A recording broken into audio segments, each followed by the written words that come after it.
আসসালামু আলাইকুম রহমতুল্লাহ বারকাত। ওয়ালাইকুম আসসালাম ওয়া রাহমাতুল্লাহি ওয়া বারাকাতুহু। জি, বলেন। শাইখ, আমি জবের থেকে বলছি। তো আমার জি। প্রশ্নটা হলো, সূরা ইউসুফের 28 নম্বর আয়াতে এখানে বলা হয়েছে যে স্বামী যখন ইউসুফের পেছনে জামাটি ছেঁড়া দেখতে পেল, তখন সে বলল, ওহে নারী, তোমাদের ছলনা অত্যন্ত কঠিন এবং তোমাদের কূটকৌশল বড় কঠিন। যেটা বাংলা পড়ে আমি বুঝেছি। কিন্তু শাইখ, হুম। অনেককে দেখছি এরা ফেসবুকে ইউটিউবে এভাবে পোস্ট করে বেরোচ্ছে যে নারীদের ছলনা খুব কঠিন, এটা আল্লাহ বলেছেন, নারীদের ছলনা খুব মারাত্মক। তো এটা তো মানে ইউসুফ মানে স্বামীর কথা, মহিলার। তো হুম। হুম। এভাবে বলছেন আল্লাহ। তো এটা একটু জানতে চাই সেই আয়াতের ব্যাখ্যাটা। ঢালাও ভাবে ইন্না কাইদাকুন আযীম, যে নিশ্চয় তোমাদের হে নারী, তোমাদের ছলনা বা তোমাদের এই চক্রান্ত খুব কঠিন। ইন্না কাইদাকুন আযীম, এটি সকল নারীর ক্ষেত্রে নয়। তাহলে এই আয়াত দিয়ে যদি বলেন যে নারীদের চক্রান্ত খুব কঠিন, তা আল্লাহ বলছে লাইসা যাকারু কাল উনসা, পুরুষরা নারীর মতো মর্যাদাই পেতে পারে না। এটাও তো আল্লাহ বলেছেন প্রসঙ্গ মারিয়াম আলাইহিস সালাম, তো সেটাকে আম করে দেন। সুতরাং সবাই যত পুরুষরা আছেন সবাই স্ত্রীর অধীন। নারী নেতৃত্ব দিয়ে দেন, বাড়ি থেকে শুরু করে বাড়ি গাড়ি, তারপরে রাষ্ট্র, আন্তর্জাতিক ক্ষেত্র, সমস্ত ক্ষেত্রে। আপনি বাড়ি থেকে শুরু করেন, বাড়ি থেকে শুরু করেন, আপনার স্ত্রীকে বাড়ির লাগাম দিয়ে দেন, নেতৃত্ব দিয়ে দেন। কারণ আল্লাহ বলছে কারো কালুন, পুরুষরা নারীর মতো নয়, আসলে নারীরা অনেক শ্রেষ্ঠ, তাই না? এরকম তর্জমা করলে হবে, এটা কোরআনের বিকৃতি। জি।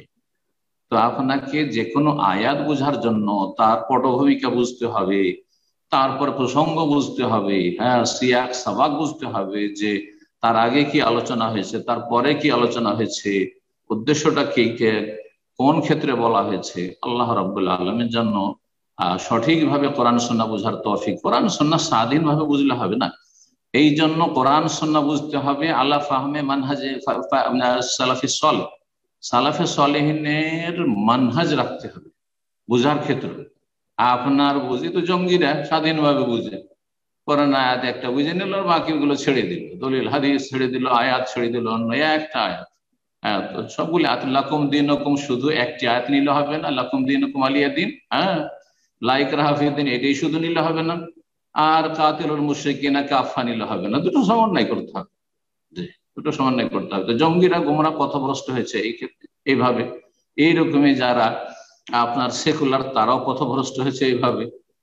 একটি আয়াত নিয়েছে, এক ধরনের আয়াত নিয়েছে, আরেক ধরনের ছেড়ে দিল, দুটো সমন্বয় করে দিল। কোরআন এবং হাদিসকে বুঝতে হবে সাহাবা একরামদের বুঝকে সামনে রেখে, তাবেঈনদের বুঝকে সামনে রেখে, নবী সাল্লাল্লাহু আলাইহি ওয়াসাল্লামের কাছ থেকে সরাসরি কিভাবে কোরআন এবং হাদিসের তারা ব্যাখ্যা বুঝেছেন ওইভাবে বুঝতে হবে।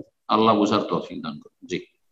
তো আমিন। সকল সকল মহিলার ক্ষেত্রে বলা হয়নি ইন্না কাইদাকুন্না আযীম, বরং যারা খারাপ মহিলা তাদের ক্ষেত্রে। আপনার স্ত্রী যদি খারাপ হয় তখন বলবেন, হ্যাঁ, যেমন জুলেখা সম্পর্কে তার স্বামী বলেছিল, ওই রকম আপনার স্ত্রী যখন খারাপ হবে, আল্লাহ না করে, তখন বলেন ইন্না কাইদাকুন্না আযীম, এই বলবেন। হ্যাঁ, আপনার মা বোন খারাপ, তখন বলেন ইন্না কাইদাকুন্না আযীম। হ্যাঁ, বোনেরা ষড়যন্ত্র করে সব জমি জায়গা দখল করে নিল, হ্যাঁ, যদি এমনটা হয় তখন ইন্না কাইদাকুন্না আযীম। জি।